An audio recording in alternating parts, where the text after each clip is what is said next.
اس لیے جو اللہ تعالیٰ کی محبت مانگنے والے ہوتے ہیں اور اس کے لیے مجاہدے کرتے ہیں، اللہ ان کے دلوں کو اپنی محبت سے لبریز فرما دیتے ہیں۔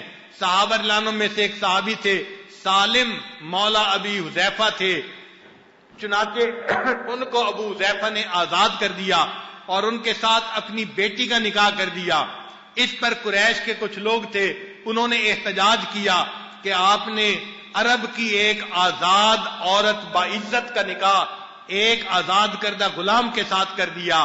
اس پر ابو حذیفہ نے جواب دیا تھا کہ میں نے اپنی بیٹی کا نکاح ایک ایسے بندے سے کیا جو اس سے زیادہ بہتر ہے۔ عربوں کو اور غصہ آیا، آزاد کرنے والے بندے کو تم کہتے ہو کہ یہ آزاد عرب عورت سے زیادہ بہتر ہے۔ انہوں نے فرمایا میں نے نبی علیہ الصلوۃ والسلام کی زبان فیض ترجمان سے یہ سنا تھا، نبی علیہ السلام نے فرمایا کہ جو بندہ ایسے شخص کو دیکھنا چاہے جو کامل دل کے ساتھ اللہ سے محبت کرتا ہے وہ سالم کو دیکھ لے، سالم کا پورا دل اللہ کی محبت سے بھرا ہوا ہے۔ تو صحابہ رضی اللہ عنہم پورے دل کے ساتھ اللہ سے محبت کرتے تھے، اس دل میں کسی غیر کے لیے جگہ نہیں تھی۔ ہم بھی اپنے اللہ کے ساتھ پورے دل کے ساتھ محبت کرنے والے بن جائیں۔ ہمارے اکابر بھی اللہ کے ساتھ ایسی محبت کرتے تھے، چنانچہ حضرت خواجہ ابوالحسن خرقانی رحمۃ اللہ علیہ کے ملفوظات میں ایک عجیب بات لکھی ہے۔ انہوں نے ایک بات کہی اور وہ بات قسم اٹھا کر کہی۔ اب کسی بزرگ کا کوئی بات کہہ دینا یہی کافی ہوتا ہے، لیکن قسم اٹھا کر کہنا اس سے بات اور زیادہ اہم ہو جاتی ہے، مضبوط سے عظمت بن جاتی ہے۔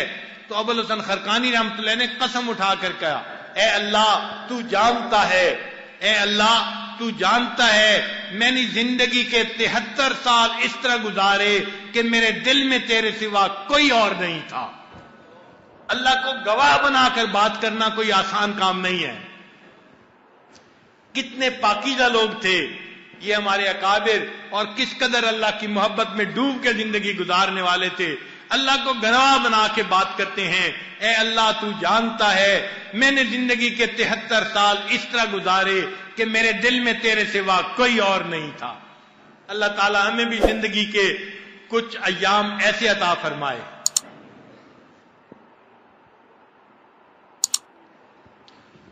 ایک مرتبہ حضرت خواجہ بہاؤالدین نقشبند بخاری رحمۃ اللہ علیہ اپنے شیخ حضرت خواجہ امیر کلال رحمۃ اللہ علیہ کو ملنے کے لیے تشریف لے گئے۔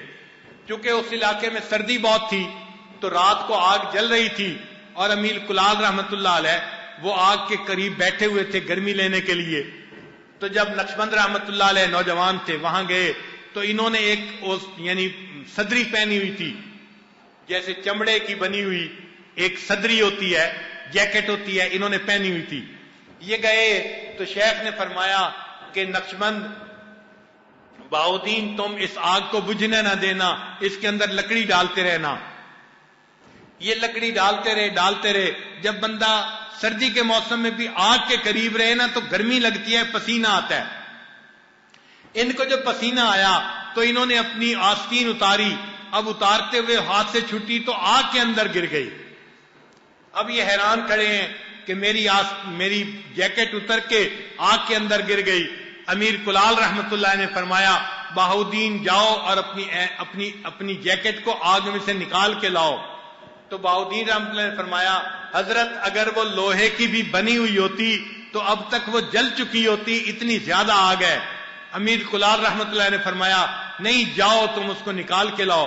جب شیخ کا حکم ہوا تو حضرت نقشبند رحمت اللہ علیہ آگ کے اندر قدم رکھا، اندر گئے اور اپنی جیکٹ صحیح سلامت نکال کر لائے، اور خود بڑے حیران تھے کہ یہ کیا ہوا، میری جیکٹ کو آگ نے نہیں جلایا۔ تو امیر کلال رحمت اللہ نے فرمایا کہ بہاؤالدین اس بات کو یاد رکھنا کہ جن لوگوں کے دل اللہ کی محبت میں ڈوبے ہوئے ہوتے ہیں ان کے جسم سے جو کپڑے لگتے ہیں دنیا کی آگ ان کپڑوں کو نہیں جلاتی۔ تو جو لوگ اللہ والوں کے دلوں میں بستے ہیں اگر اللہ تعالیٰ قیامت کے دن ان کو جہنم کی آگ سے بری فرما دے تو کیا بعید ہے۔ تو جن کے دل اللہ کی محبت میں بھرے ہوتے ہیں ان کے دل میں جگہ پا لینا یہ بڑی نعمت ہوتی ہے۔ ہم اپنے اکابرین کے دلوں میں جگہ پا لیں، ان کے محبوب نظر بن جائیں، اللہ تعالی ہمیں ان کے دلوں میں جگہ عطا فرما دے۔ چنانچہ حضرت خواجہ عبد الخالق غیدوانی رحمۃ اللہ علیہ ان کا ایک ملفوظ پڑھا، اور اس ملفوظ کو پڑھ کے تقریباً پورا دن ہی یہ عاجز روتا رہا کہ ان بزرگوں کے دل کتنے بڑے ہیں اور یہ اپنی محبتوں میں کتنے مخلص ہیں۔ وہ ملفوظ آپ بھی سن لیجئے۔ حضرت خواجہ عبد الخالق غیدوانی رحمۃ اللہ علیہ فرماتے ہیں، اگر کوئی مکھی ہم سے یا ہمارے احباب میں سے کسی کے جسم سے اڑ کر گئی اور کسی دوسرے بندے کے جسم پر بیٹھی، تو جب تک اللہ تعالیٰ اس بندے کو جہنم سے بری نہیں فرما دیں گے، ہم اس وقت تک چین سے نہیں بیٹھیں گے۔ اگر کوئی مکھی ہم سے یا ہمارے احباب سے مراد خلفائے سلسلہ جو بھی آنے والے ہیں قیامت تک، اگر کوئی مکھی ہم سے یا ہمارے احباب کے جسم سے اڑ کر گئی اور کسی دوسرے بندے کے جسم پر جا کر بیٹھی، اتنا کمزور سا تعلق ہے، فرمایا جب تک اللہ تعالیٰ اس کو جہنم کی آگ سے بری نہیں فرما دیں گے، ہم اس وقت تک چین سے نہیں بیٹھیں گے۔ اگر اتنے کمزور تعلق کا وہ اتنا لحاظ کر رہے ہیں، تو جو بندہ سلسلے میں بیعت ہوگا، مراقبے کرے گا اور مجاہدے کرے گا اور اللہ کی محبت کو پانے کے لیے زندگی لگائے گا، پھر اس کی محنتوں کا کتنا لحاظ کریں گے۔ یہ سچے لوگ ہیں، اللہ تعالیٰ ہمیں ان سچوں کے ساتھ محبت میں نتھی فرما دے، اور اللہ تعالیٰ ہمیں بھی اپنی سچی محبت عطا فرما دے۔ حضرت مجذوب رحمۃ اللہ علیہ عجیب اشعار فرماتے ہیں، ذرا توجہ سے سنیے۔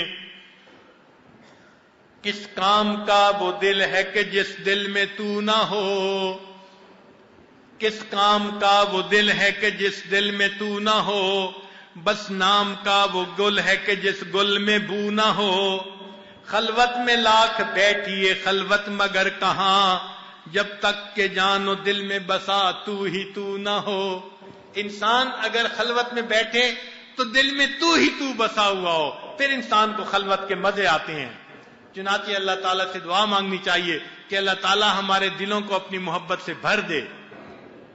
فخر الدین عراقی رحمت اللہ علیہ کے کچھ اشعار عجیب ہیں، فرماتے ہیں، سنما رہے کلندر سزے در میں من نمائی، کہ دراز و دور دیدم رہو رسم پارسائی، اے میرے رہبر، اے میرے رہنما، اے میرے شیخ، میرے لیے تقوی اور پارسائی کے راستے سے اللہ تک پہنچنا یہ بہت مشکل اور دور کام نظر آتا ہے، لہذا تو کوئی ایسا قریب کا راستہ مجھے بتا دے کہ جس سے میں اللہ تعالیٰ تک پہنچ جاؤں، یعنی توجہات کے ذریعے مجھے اللہ تعالیٰ تک پہنچا دیجئے، جذب کے راستے سے مجھے اللہ سے ملا دیجئے، سلوک کے راستے سے ملنا تو بڑا لمبا راستہ ہے۔ سنما رہے کلندر سزے درب من نمائی، کہ دراز و دور دیدم رہو رسم پارسائی، بطواف کعبہ رفتم بحرم رحم ندالن، میں جب طواف کعبہ کے لیے گیا تو مجھے انہوں نے حرم میں داخل نہ ہونے دیا، کہ برونچ کار کر دی کہ درون خانہ آئی، کہ اے بندے تو گھر سے باہر کیا کرتا رہا ہے، اب تو میرے گھر میں داخل ہونے کے لیے آ گیا ہے، باہر تو کیا کرتوت کرتا پھرا ہے، اے میرے چاہنے والے باہر تو نے کیا حرکتیں کی ہیں، اب تو میرے گھر میں میرے پاس داخل ہونا چاہتا ہے۔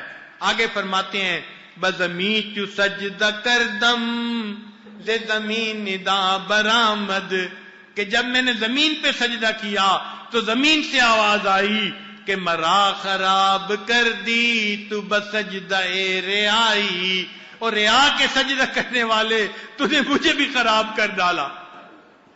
زمین سے آواز آئی اور رعا کے سجدے کرنے والے تو نے مجھے بھی خراب کر ڈالا۔ تو اگر ہم زبان سے اللہ کی محبت کے نعرے لگائیں اور ہمارے عمل اس کے خلاف ہوں تو پھر اللہ کی محبت میں ہم جھوٹے ہوں گے۔ اللہ تعالی ہمیں اپنی محبت میں سچا فرما دے اور ہمیں اپنا وصل عطا فرما دے۔ چنانچہ مولانا روم رحمت اللہ علیہ نے مجنو کے بارے میں چند اشعار لکھے ہیں، بڑے عجیب ہیں، ذرا توجہ سے سنیے گا۔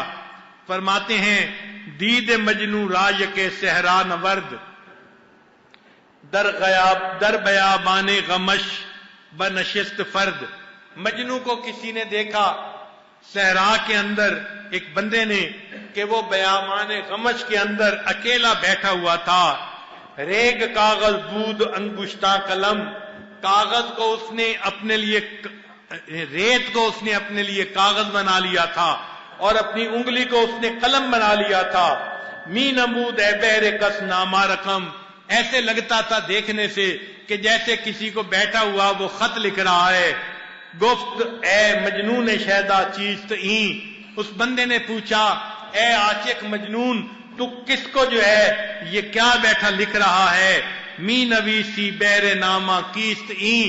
تو کس کو یہ بیٹھا ہوا خط لکھ رہا ہے؟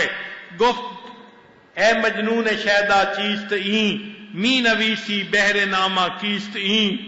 گفت مشق نام لیلی می کنم. مجنو نے جواب دیا میں تو لیلا کا نام لکھنے کی مشق کر رہا ہوں. خاطر خود لا تسلی می دہم. میں لیلا کا نام لکھ لکھ کے اپنے دل کو تسلی دے رہا ہوں. میرے پاس کہاں فرصت ہے میں کسی کو خط لکھوں؟ بس لیلا کا نام لکھ رہا ہوں. نام لکھنے سے میرے دل کو تسلی ہو رہی ہے کہ مجھے اس سے محبت ہے. مولانا روم رحمت اللہ علیہ فرماتے ہیں عشق لال لیلا عشق مولا کہ کمد لیلا بود. اے اللہ کے چاہنے والے، کیا اللہ کا عشق لیلا کے عشق سے بھی گیا گزرا ہے کہ مجنو تو اپنی انگلی سے لیلا کا نام لکھ کے تسلی دیتا ہے اور تو مراقبے میں بیٹھ کے اللہ کی یاد سے اپنے دل کو تسلی نہیں دیتا. کاش ہمارے دل میں بھی محبت ہوتی اور ہمیں بھی مراقبے میں بیٹھنے سے دل کو تسلی مل جاتی، دل کو سکون مل جاتا. عشق مولا کہ کمد لیلا بود گوئی گشتن بیر او اولا بود. اس لیے ہمیں چاہیے ہم اپنے اعمال میں لگے رہیں تاکہ اللہ تعالیٰ کی محبت ہمیں بھی نصیب ہو جائے. ہمارا دل پورا کا پورا اللہ تعالیٰ کی محبت سے بھر جائے. حضرت مجذوب رحمت اللہ علیہ نے کیا عجیب بات کہی ہے. فرماتے ہیں تو ہو کسی بھی حال میں مولا سے دل لگائے جا. تو ہو کسی بھی حال میں مولا سے دل لگائے جا. قدرت ذوالجلال میں کیا نہیں گڑ گڑائے جا. تو ہو کسی بھی حال میں مولا سے دل لگائے جا. قدرت ذوالجلال میں کیا نہیں گڑ گڑائے جا. بیٹھا رہے گا یوں اگر کام کے کیا رہیں گے پر. بیٹھا رہے گا یوں اگر کام کے کیا رہیں گے پر. گو نہ نکل سکے مگر پنجڑے میں پھڑ پھڑائے جا. اگر تیرے لیے نکلنے کا راستہ نہیں ہے اے پرندے پنجرے کے اندر رہتے ہوئے پھڑ پھڑاتا جا. تیرے مالک کو پتہ چل جائے گا تو آزادی چاہتا ہے. اگر تو مخلوق کی محبت میں گرفتار ہے نہیں نکل سکتا پھڑ پھڑاتا جا.